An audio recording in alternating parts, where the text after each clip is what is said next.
pecado que fica crônico dentro da casa, dentro da família, pecado oculto da mulher, do homem, do adultério, da mentira, da prostituição, pecado. Aí depois começa a culpar os de fora, a xingar os de fora, a querer agredir, coisa e tal. Mas por quê? Jesus disse, quando o valente é amarrado, a casa é assaltada, que ele consegue, o ladrão consegue amarrar o valente, então ele saqueia toda a casa. Mas essa história da cerca é muito fundamental para a vida cristã, para a família, para as famílias. Porque isso entra de uma maneira sorrateira e depois não tem como sair. Porque agora, como é que faz? Só se matar, só se botar para fora, só se mandar embora, ou só se sair. Só se abandonar, só se desfacelar. E ninguém, por força social, quer fazer isso.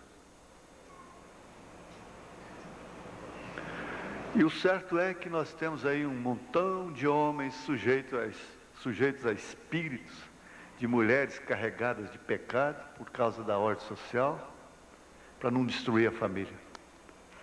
Mulheres, homens, sujeitos a espíritos dos mais baixos, dos piores. Faz isso, faz aquilo outro, dá isso, me dá aquilo, e tem que dar.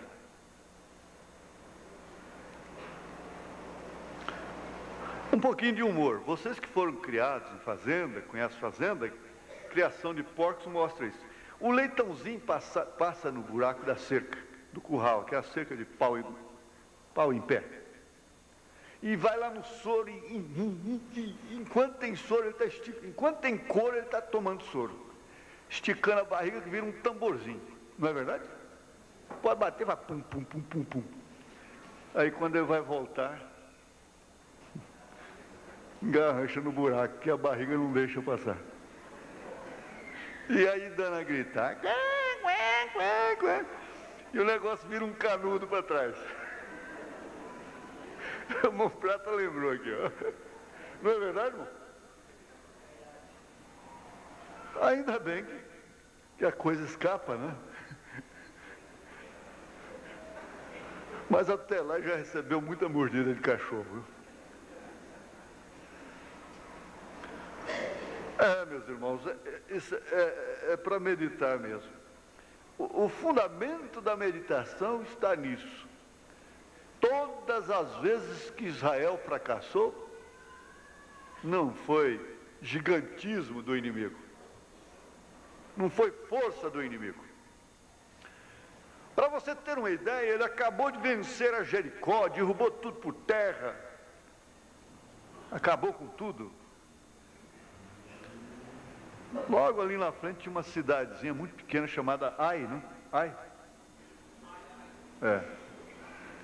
Foi num instante já tinha perdido 30 e tantos generais, perdendo para um inimigo muito menor. Venceu tantos pecados enormes, venceu tanta coisa no passado, e agora está perdendo para coisas. O inimigo não quer te laçar com pecadão, não, se é que existe pecadão. Ele pode te laçar com pecadinho mesmo, porque ele sabe que pecado não tem tamanho. Então houve um inventário, porque o problema não estava realmente no inimigo. Não, o profeta diz, você não tem nem que culpar o diabo mais. Você não tem que culpar o diabo, você foi lá, na fronteira, você deu ouvido para ele, você quis. Ele disse, é como a mulher, ela tem que dizer sim ou não, a menos que seja violentada, mas fora disto, ela tem que aceitar ou não, ela pode aceitar ou não. Olha, isso é bom. Bom que todos voltemos para casa pensando nisso. Culpa. E põe nomes baixos nas pessoas e xinga os nomes de baixo calão, que só mulheres de rua, das mais baixas é que falam, às vezes são ditos dentro de casa, diante de filhos, para esposos, para mulheres, para as mães. Nomes baixos.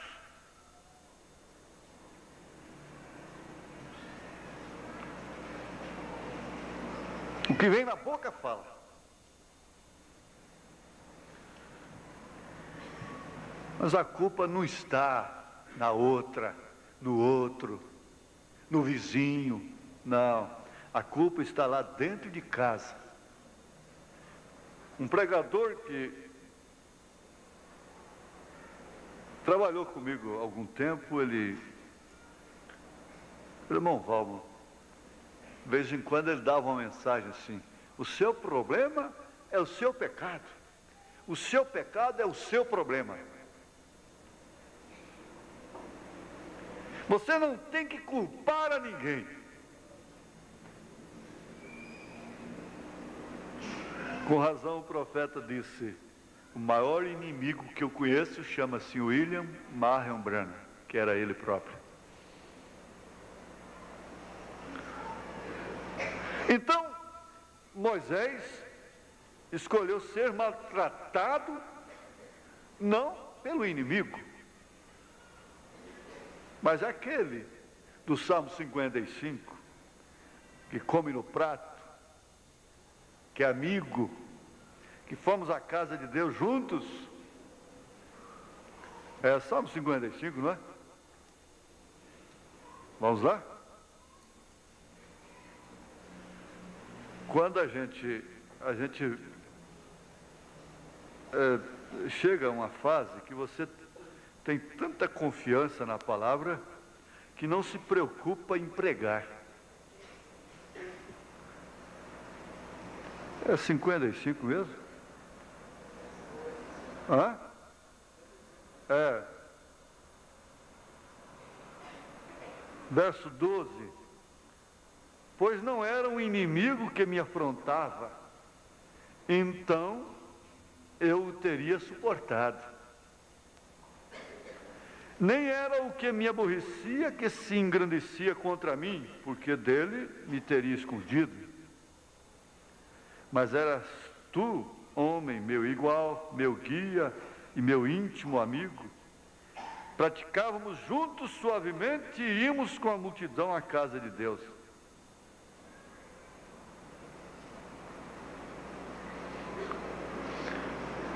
Ele preferiu ser maltratado com o povo de Deus do que, por um pouco de tempo, ter o gozo do pecado, tendo por maiores riquezas o vitupério de Cristo do que os tesouros do Egito, porque tinha em vista a recompensa. Pela fé, ele deixou o Egito, não temendo a ira do rei, porque ficou firme como vendo o invisível. Pela fé ele celebrou a Páscoa e a aspersão do sangue, para que o destruidor dos primogênitos lhes não tocasse, que o anjo da morte não entrasse.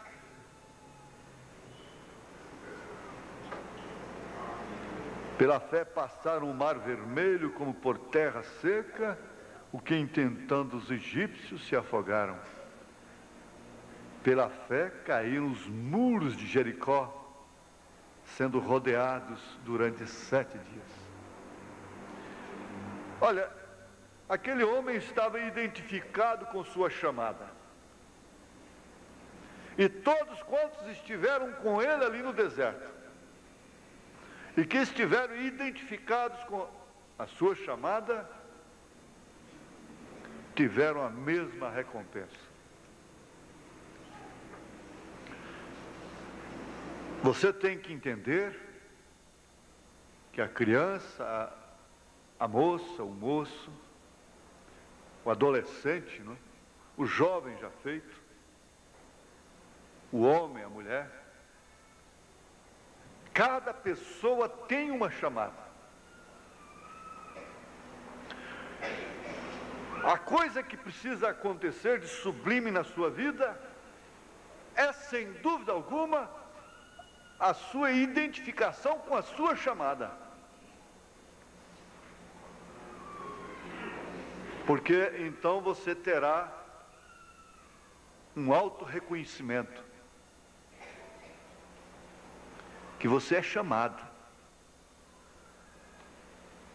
que você é chamada, e você não está na casa de Deus como uma bilhuda, um abelhudo, como um cão que espia a mesa dos outros. Você está na casa de Deus por decreto divino, por chamada. E tem uma coisa: se um rapaz é convocado pelo exército e ele não comparece sem a devida justificativa, ele será preso. Ele vai responder.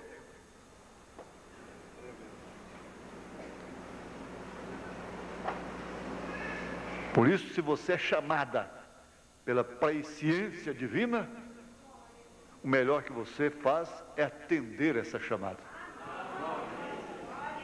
Ele me chamou e eu respondi.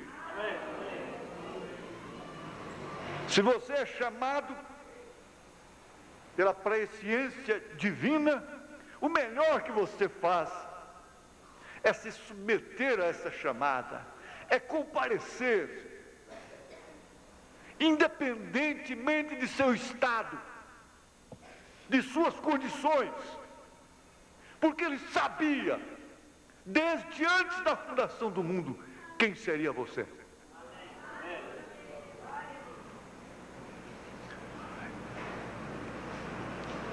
E temos de convir, temos de reconhecer que ninguém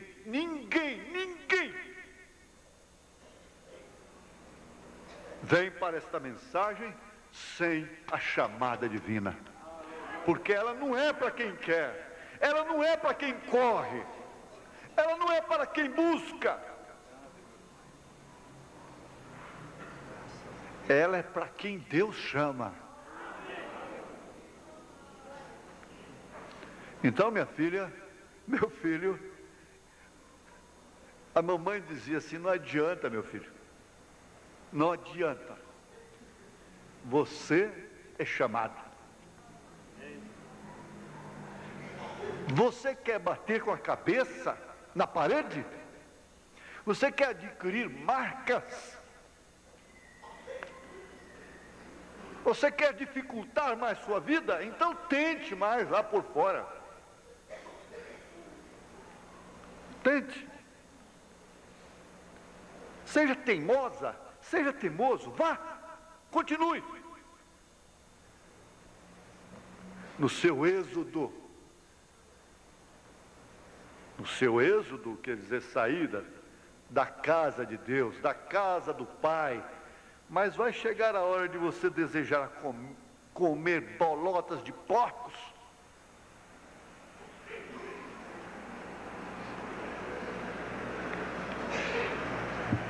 O profeta está fazendo referência de um povo, de homens, de mulheres, de moças, rapazes, crianças, que tinham andado pelo mundo e não tinham compartilhado dele.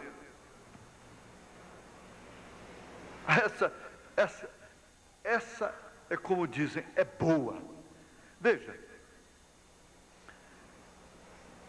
E outros experimentaram escárnios e açoites, e até cadeias e prisões, foram apedrejados, cerrados, tentados, mortos ao fio de espada ou da espada, andaram vestidos de peles de ovelhas e de cabras, desamparados, aflitos e maltratados. Aflito, por que aflito?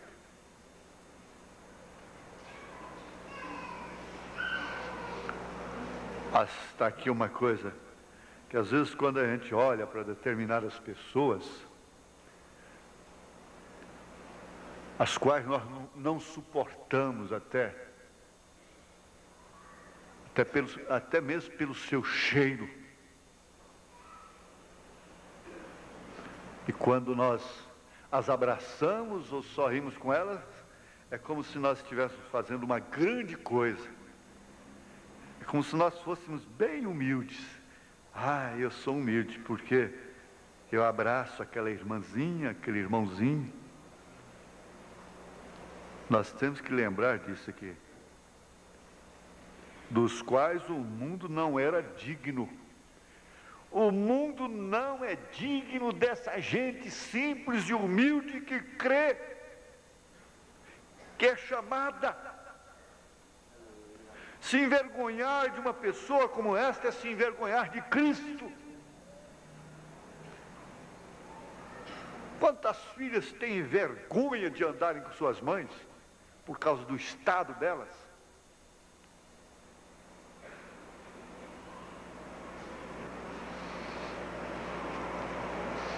Dos quais o mundo não era digno. Por que esse povo de Deus não está dominando? Não está na casa mais alta do país? Porque essa casa mais alta do país é como já disse para o irmão Antônio de Jesus. Você é uma joia no focinho de porco.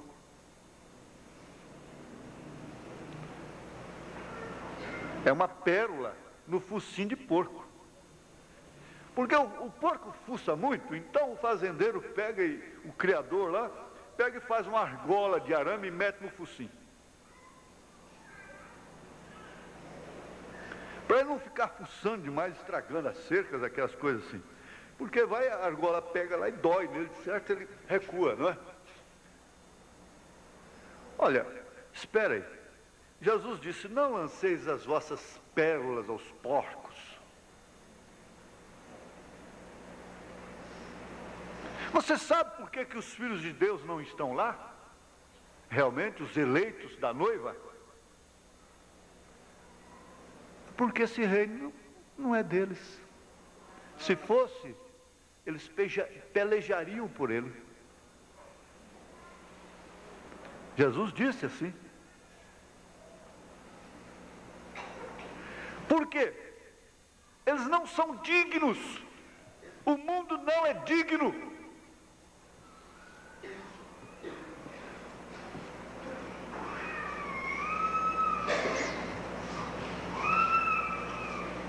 Eles tinham andado pelo mundo, sofrido as necessidades de todos os seres humanos.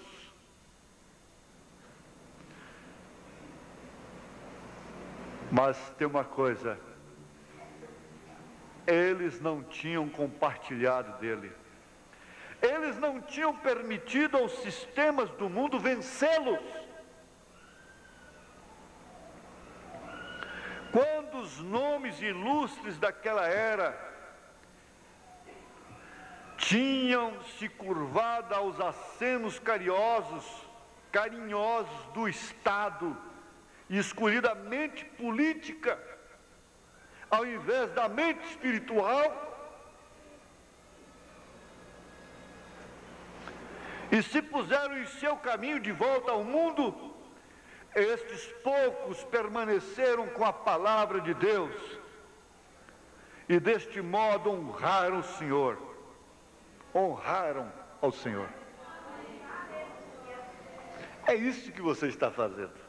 Exatamente isso que você está fazendo. E deste modo honraram ao Senhor. Agora, em compensação, Ele, o Senhor, os honraria. Você honrou a Deus, Deus também vai te honrar. Pode estar certo disso.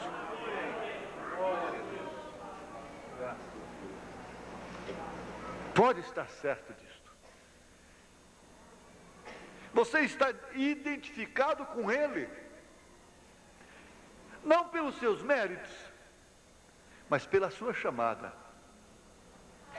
Aí Paulo disse assim: você vai censurar a Deus porque amou a Jacó e aborreceu Esaú?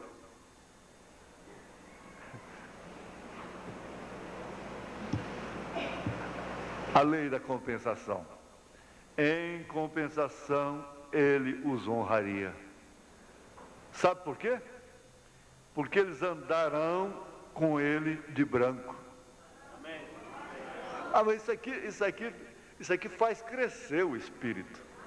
Faz crescer, agigantar o espírito. Faz sim.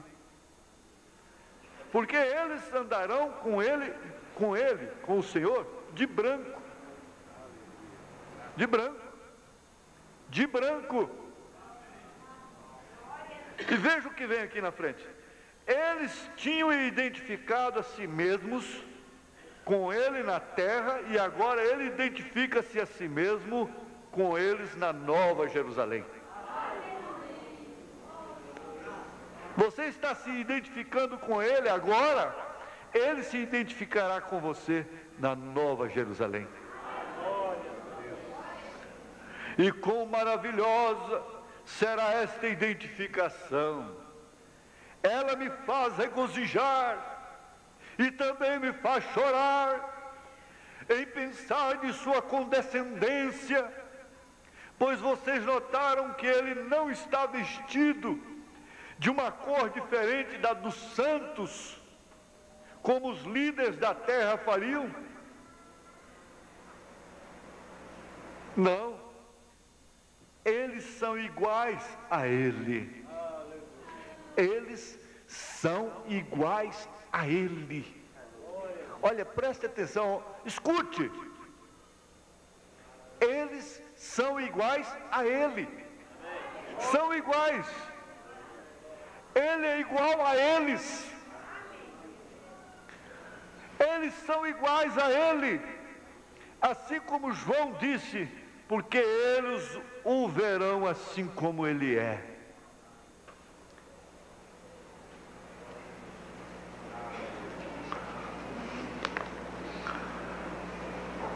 Porque eles são dignos. Vocês fazem uma ideia de quem está dizendo isto? Quem é que está dizendo isso? É Jesus. É Jesus. Aquele que é digno de tomar o livro das mãos daquele que se assenta no trono. Agora este que é digno está dizendo aos seus santos: vocês são dignos. Eis aqui o único qualificado para julgar, e na realidade todo julgamento está cometido a ele. E ele diz: vocês são dignos. Estas palavras são tão fulminantes como as palavras em Romanos 3,33. Deus diz: eu sou justo. Ali na branca luz da justiça de Deus, ouça a doce voz de Jesus, quando ele diz: estes, e entre estes está você. Estes são meus. Estes me pertencem. Estes são meus. Mas quem te deu? Eu comprei. Eu comprei lá no Calvário. Olha, se você quer saber mais, eu coloquei o nome de cada um deles no meu livro, desde antes da fundação do mundo. Eu vim simplesmente redimi-los. Eu vim simplesmente resgatá-los. Se você quer saber realmente,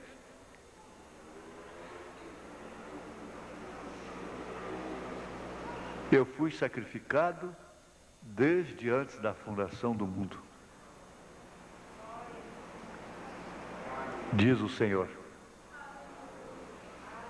E por isso eu coloquei o seu nome no meu livro desde antes da fundação do mundo. Então tira a mão dela, Satanás. Tira a mão dele, Satanás. Porque ele me pertence. essa casa é reservada para Deus.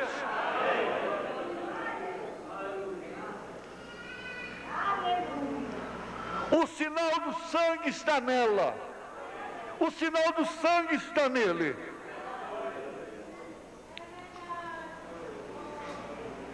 Eles são dignos, sim.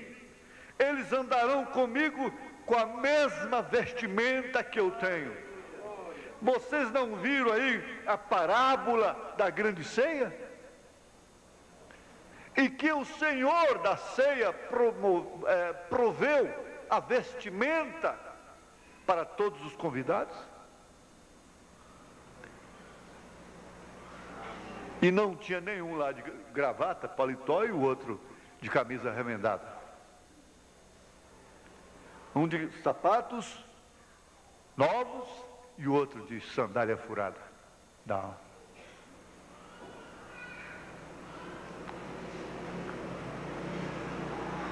Ele tinha alguém para ficar ali na porta, e bastava aquele manco, aleijado, aquele paupérrimo, pobretão dos valados, aquela gente que eles chamam assim, gente menos esclarecida, gente que não tem inteligência, é que vai para o tabernáculo da fé. Eles dizem assim, Jesus veio e disse: graças te dou, Pai, Senhor dos céus e da terra, porque escondeste essas coisas para eles e revelaste aos pequeninos.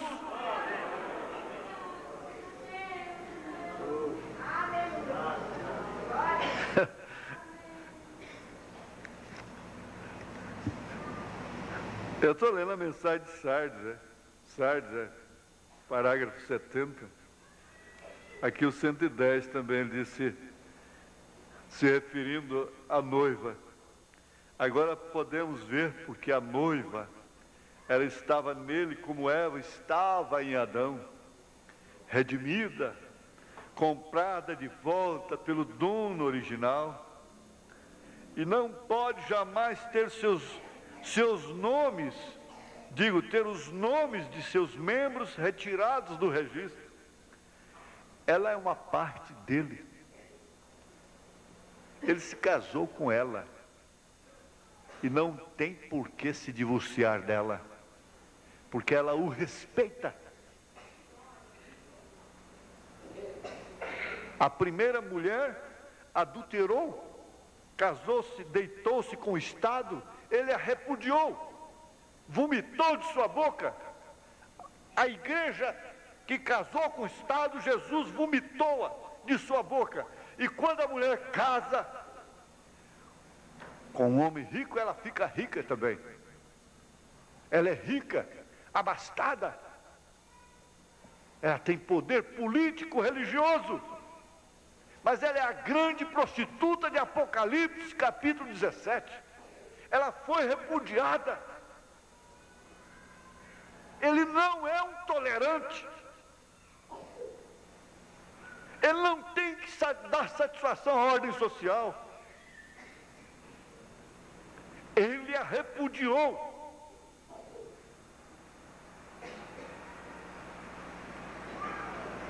E se casou com uma virgem que o respeita.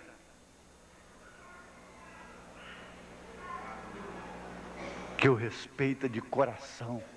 Que o honra de coração. Que quanto mais sofre por ele, mais o ama. Que não lança em rosto dele com ataque histérico as suas necessidades. Que não lava o seu rosto, para não dizer sua cara. Ela é uma parte dele. Agora ela está no trono. Ela não pode nunca ser julgada. Cada um na noiva é um membro dele. E olha aqui, preste atenção, escute, abra bem os ouvidos. E ele não perde nenhum. Nem um. Olha, escuta aqui, nenhum. Ele não perde nenhum. Nenhum. Veja aqui. São João 10. Dou-lhes a vida eterna e nunca hão de perecer, e ninguém as arrebatará da minha mão. Ninguém. Ninguém. Meu Pai quem mas deu é maior do que todos. Ninguém pode arrebatá-las da mão de meu Pai. Então ninguém podia arrebatá-las da mão dele primeiro. Depois, em segundo lugar, da mão do Pai. Quer dizer que as ovelhas saem da mão dele e vai para a mão do Pai? Não, porque a mão dele é a mão do Pai. Amém? Ela é uma parte dele. Ela está no trono, ele falando do futuro, não é? Ela não pode nunca ser julgada. Cada um na noiva é membro dele. E ele não perde nem um. Nem o mais feio, nem o mais pobre, nem o mais rico, nem mais isto, ele não perde nenhum. Nenhum. Parece que há inconscientemente uma força. É como a força da gravidade. Sabe-se que a Terra, ela está procurando sempre evadir-se do Sol. Pela tendência, ela se perderia no espaço. Mas existe uma força de gravidade que a prende. Ela luta. Então há época que ela fica mais afastada dele. Mas logo ela está mais próxima dele. E não tem como sair desse círculo. Por causa da força da gravidade, ela está casada com ele. E ele está casado com ela. E ele disse que ninguém pode separar a quem Deus une. Não há homem que separe. Ele disse: ninguém pode arrebatar. Ninguém pode arrebatá-las de minhas mãos.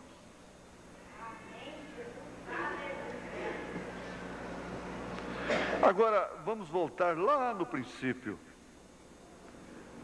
Por que então tanta queixa, tanto fracasso, tanto desgosto às vezes, tanta dor no coração, pasmo, peso? Por quê? Porque às vezes murmurações, queixas, reclamações, porfias, contendas, não seria a mesma causa, ou as mesmas causas, não seriam as mesmas causas lá no deserto? O profeta disse: se tão somente a igreja pudesse crer e se entregar de uma forma incondicional nas suas mãos, ora, ele disse assim: não haveria nenhum enfermo no nosso meio.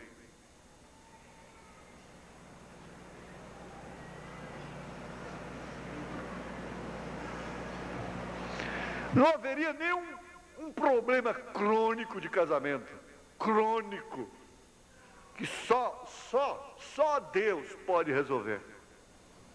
Unicamente Deus, mais ninguém. Não tem amigos, não tem amigas, não tem ninguém. Por isso é perder tempo, é se expor, é se desgastar, é se precipitar, é botar a mão na arca, tentar consertar certas coisas. Se meter no meio daquilo.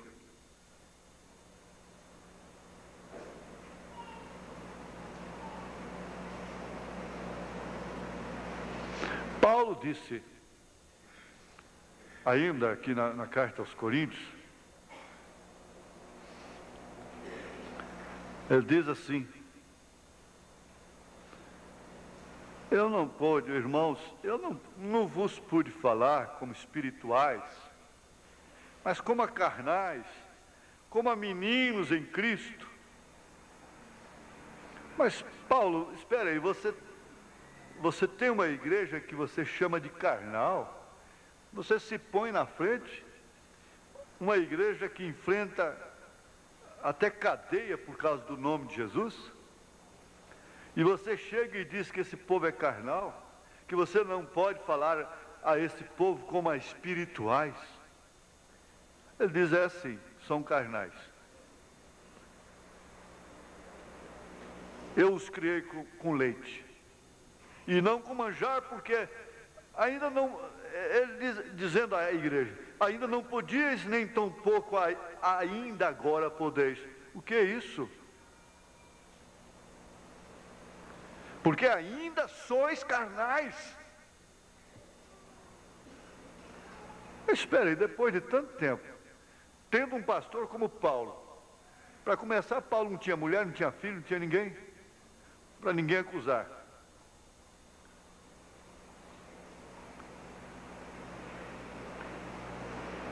Era um homem que ninguém pode imitar. E tem uma igreja carnal, segundo a sua própria carta.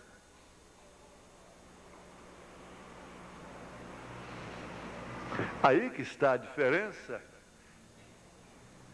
a grande diferença de uma igreja dirigida por um assalariado mesclado de colarim clerical, por um solteirão de batina.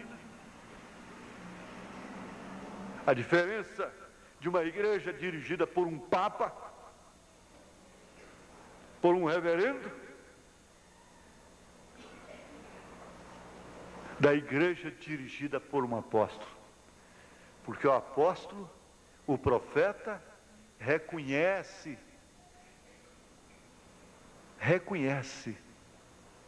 a sua própria igreja, reconhece, identifica o estado dela. Então William Branham chega a miúdos olhos, lá no seu púlpito, ele clamou: esse tabernáculo está precisando de uma matança, começando aqui do púlpito até na portaria.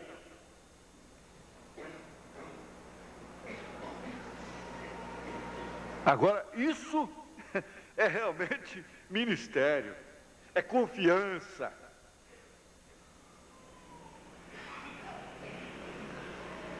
Porque ainda sois carnais. Por que são carnais? Pense nisso. Pois havendo entre vós inveja até do vestido que a outra põe,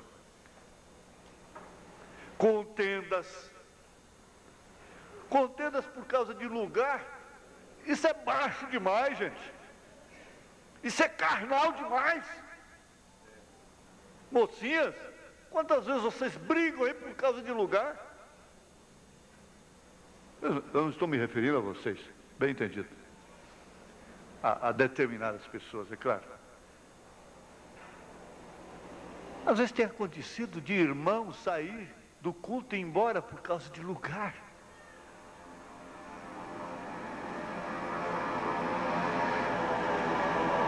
Isso não é ser carnal, porventura?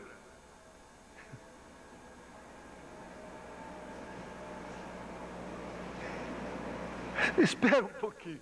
Olha, com razão, o irmão Sidney Jackson, lá na Alemanha, eu presenciei, eu vi, mas aquilo eu nunca esqueço, ele com a Bíblia assim na mão, e ele disse: ai de nós se nós não tivéssemos essa carta de Paulo aos Coríntios.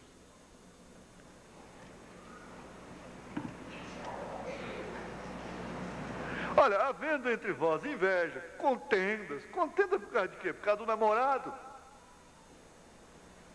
Porque são muitas moças e às vezes poucos rapazes, então quando eles dizem assim, quando pinta um, flecha em cima com um lambari num grão de arroz.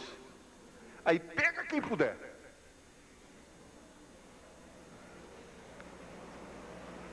Contenda. Você não tem confiança para ficar lá no curral, tem? que não tem confiança para ficar no curral lá? Porque se ele é um bom moço, ele não vai nessa onda de Dom João, não. Ficar todo importante e começar a brincar com o sentimento de todo mundo, não. Se ele é homem, na verdade, ele vai olhar quem tem um comportamento diferente daquele.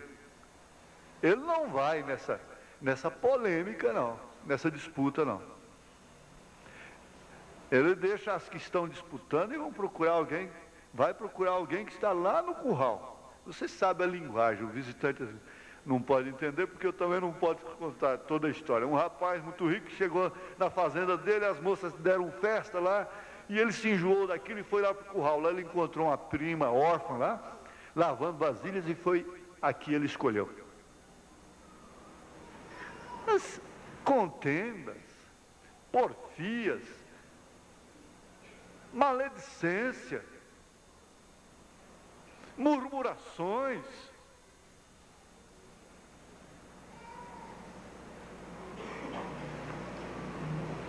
por causa disto, por causa daquilo outro. Não sois porventura carnais e não andais segundo os homens?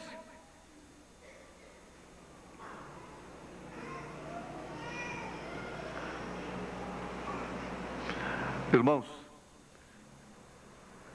sem dúvida alguma, esse pensamento, essa meditação vai causar algum efeito.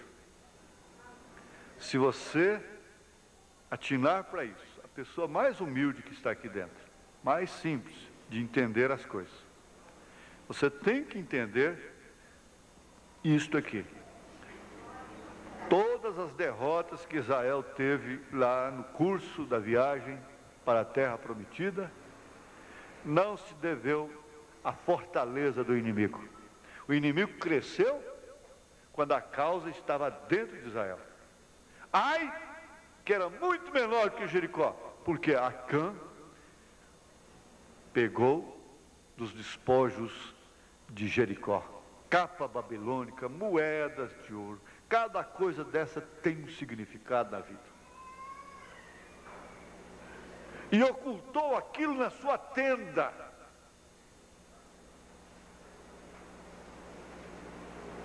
As pessoas não querem saber. Todo meio, todo fim justifica o meio. Então, para se obter qualquer coisa, não importa o meio. O meio que vai usar para obter aquilo. O quanto vai se comprometer. Há crentes que vivem mendigando coisas para filhos, para pessoas as quais não merecem tais coisas, tal honra. É preferível buscar um incrédulo, um descrente, certas horas. Não importa o meio, não importa através de quem. Tem que conseguir, tem que ajeitar aquela situação. Tem que resolver aquele problema. Não importa o meio. Mas não é assim.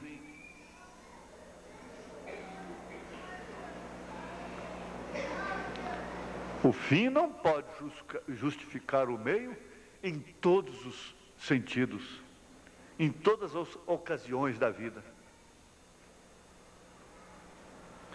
O irmão Brana usou entrar na África como caçador para poder pregar. Ali o fim estava justificando o meio que ele usou. Mas não são todos os fins, em todos os casos, que os fins justificam os meios. E essa é a condição da nação, essa é a condição das famílias. Se comprometem, vendem-se para políticos, em troca de benefícios.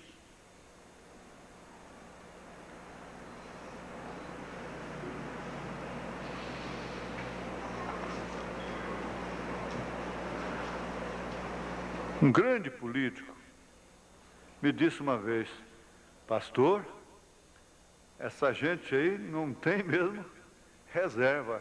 Não cora o rosto para chamar a gente e diz, olha, a nossa igreja vai votar no senhor, mas se o senhor nos der tantos 1000 tijolos, tantos metros de areia, tantos sacos de cimento.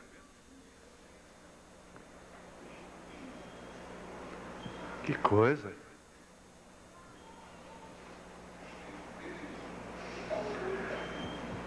Essa é a principal causa da queda da nação. A nação está caída, está arruinada. O mal do último julgamento que nós tivemos não foi o julgamento em si. Não. Nós não poderíamos estar a favor da corrupção. Não é isso. O mal está justamente no fato de não haver ninguém que pudesse tirar a pedra.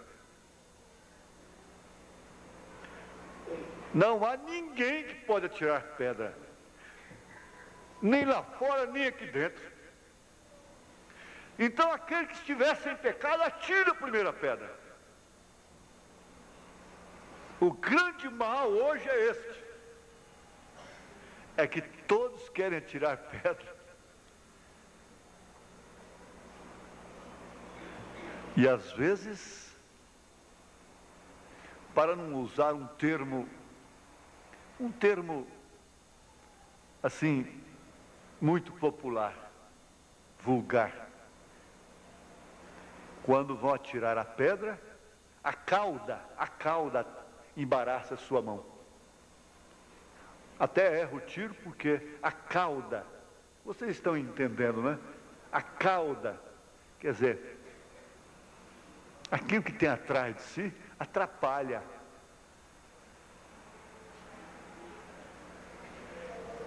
E o irmão Brana, Jesus Cristo disse para aqueles homens que não tinham nada, eles não tinham cauda, um termo mais clássico, socialmente falando, mas ele os apanhou justamente ali.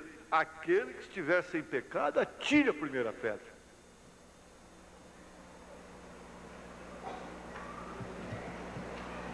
E um grande autor,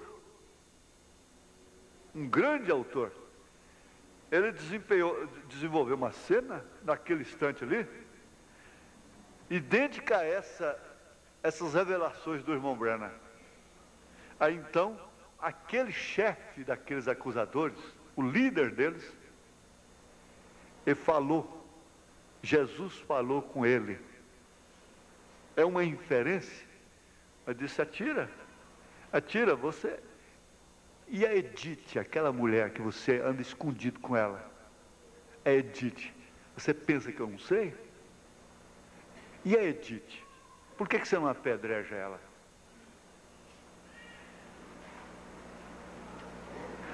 Todo o mal que o homem condena está nele.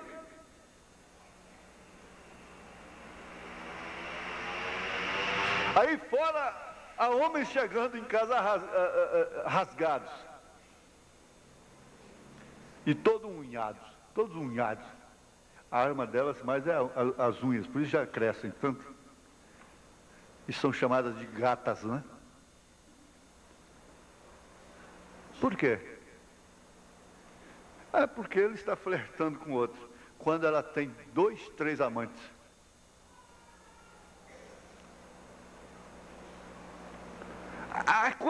O mundo está dessa forma e ninguém pode julgar a ninguém.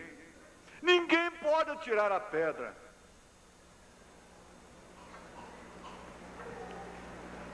É hora de se humilhar e se identificar pessoalmente com sua chamada. A sua chamada é através do ai, da lei. Bendita a lei,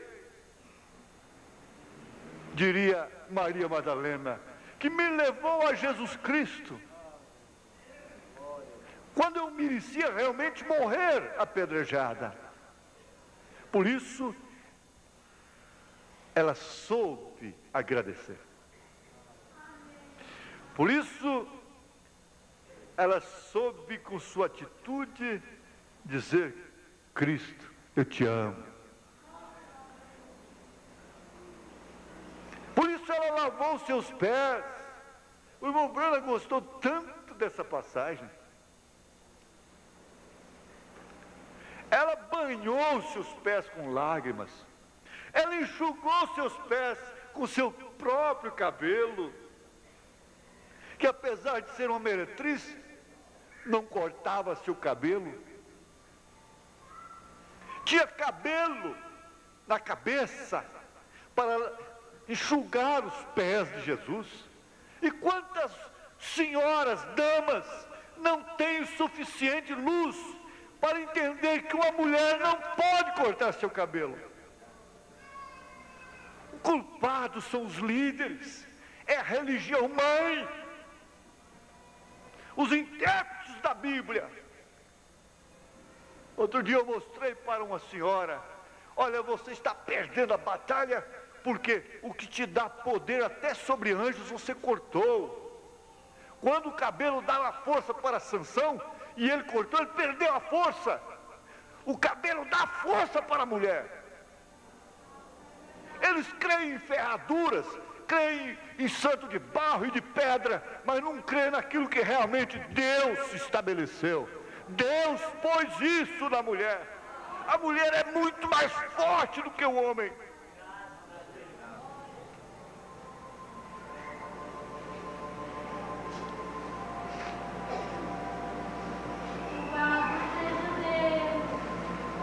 Ela soube agradecer. E o desfecho final significa exatamente isto. Através da identificação de nossa chamada, do nosso destino, para onde vamos, nós só podemos ser agradecidos. Porque se nós formos buscar um exemplo disto, nós vamos caminhar por todas as Escrituras e vamos esbarrar lá na Maria Madalena, lavando os pés de Jesus. Por isso ele disse: todas as vezes que o Evangelho for pregado, o que ela fez será citado. Porque quando se fala em gratidão, ali estava a gratidão. Ela foi a primeira a se identificar com ele. Estava chorando por causa dele, lá no jardim, no horto. E quando ele próprio falou com ela, ela pensou que era o guarda, o hortelão. Ela disse: onde o puseste? Me conta. Eu quero ir até onde está seu corpo. Ele disse: Maria. Ela disse: Rabone, que quer dizer mestre, mestre. E dali ela saiu gritando: ele vive, ele vive, ele vive. Ela saiu gritando. Não foi nem mesmo a sua mãe que ouviu primeiro. Não.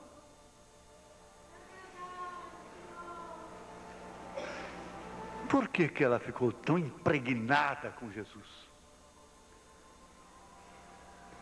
Por quê?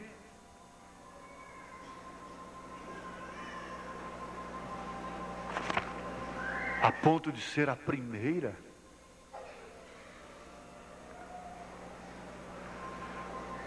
Cristo Jesus é meu bom Salvador. Desejo amá-lo mais todos os dias. Ele é meu pastor. Desejo amá-lo mais. Cristo, eu amo.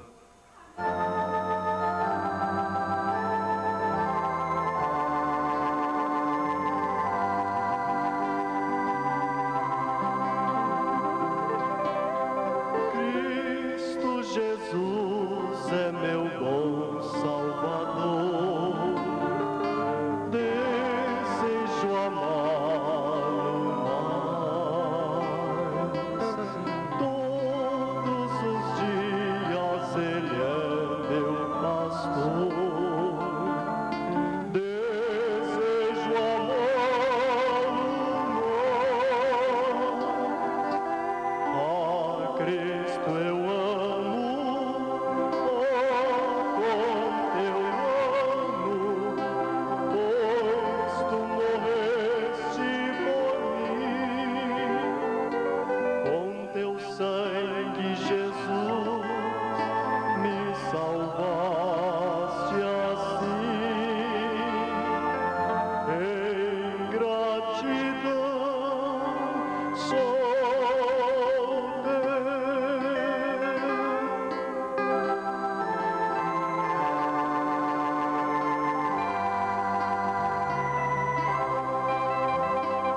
com teu sangue, Jesus, me salvaste assim.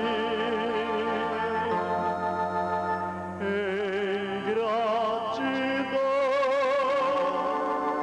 sou teu.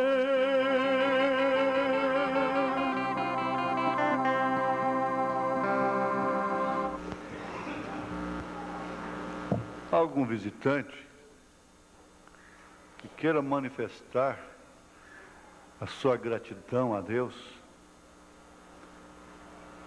se identificando com Ele nesta noite, publicamente, e você gostaria de fazer isso há muito tempo, ouvindo a mensagem, ou mesmo que seja pela primeira vez, mas sentiu isso, esse desejo profundo no seu coração, e quer fazê-lo nesta noite, não quer deixar para outra ocasião. Você acha que chegou o momento de você se identificar publicamente com sua chamada e ser agradecido a Ele, e encomendar a sua alma a Ele nesta noite, como um presente de gratidão a Ele. E assim você estará manifestando a sua eleição, a sua predestinação, que você estava nele desde antes da fundação do mundo. Você é uma parte dele. Por favor, se isso te faz sentir bem, vem aqui à frente. Vem aqui à frente. Isso. Se algum irmão que está afastado, irmã, sentiu nessa noite de identificar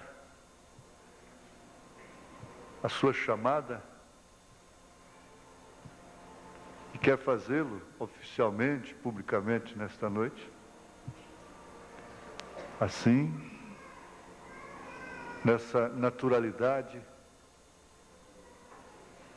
muito bem. Muito bem. Deus os abençoe. Se você quer, tem confiança que esse é um momento próprio para você fazer uma reconfirmação pública de sua fé.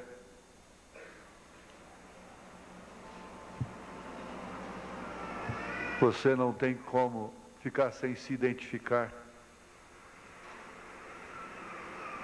Você tem que se identificar. Você é dele. Você nunca deixou de ser dele. Ele não poderia te perder nunca. Ser dele não quer dizer estar comigo. Ser dele significa estar na palavra, e você sabe perfeitamente que a palavra está aqui.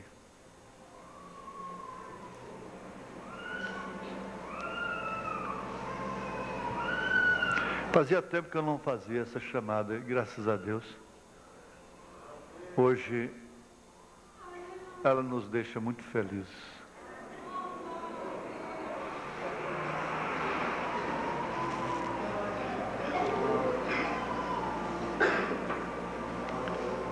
Gostaria que toda a congregação se pusesse de pé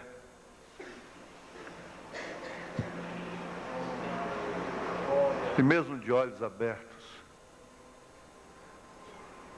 sentisse uma gratidão no seu coração. Aquela gratidão especial, aquela gratidão que você não tem como expressá-la com palavras. Maria não tinha como expressá-la com palavras.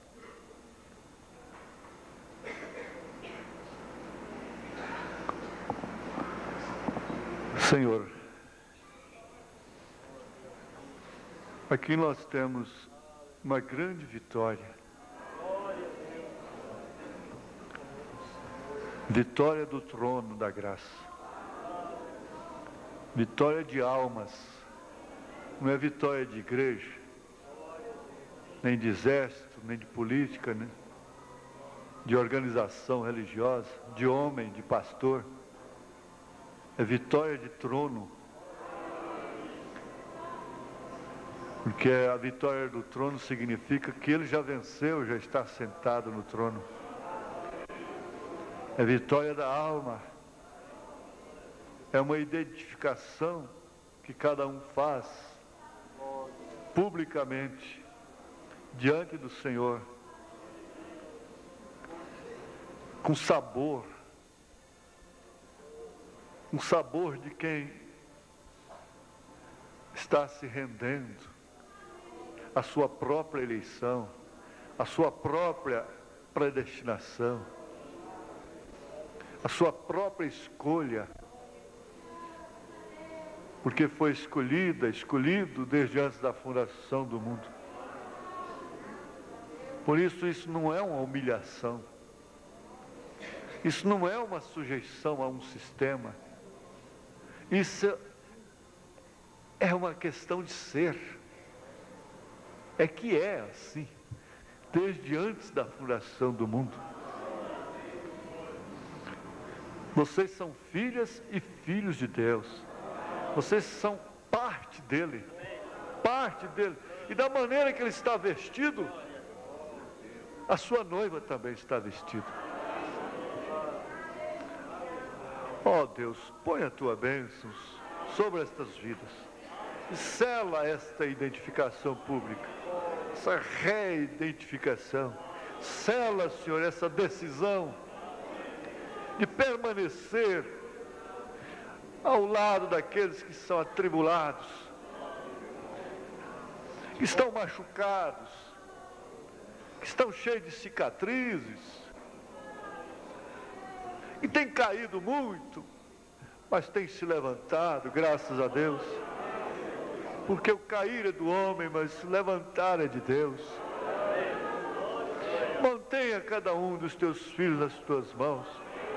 E agora, Senhor, para completar esse banquete, cura a igreja toda, Senhor. Cura os corações, cura as almas, cura os espíritos, cura, Senhor, os corpos físicos, materiais. Cura, ó Deus, liberta, ó Pai. Alivia, tira todo ressentimento, mágoa do coração, peso do coração, e dá que cada um possa contar e cantar a sua vitória. Aleluia, Senhor. E os que vão usar as peças de roupas também, o livro de oração está diante do Senhor. Nossos visitantes sejam encorajados na fé também, em nome de Jesus Cristo, pelo poder de Deus. Amém, Senhor. Amém. O Senhor vos abençoe.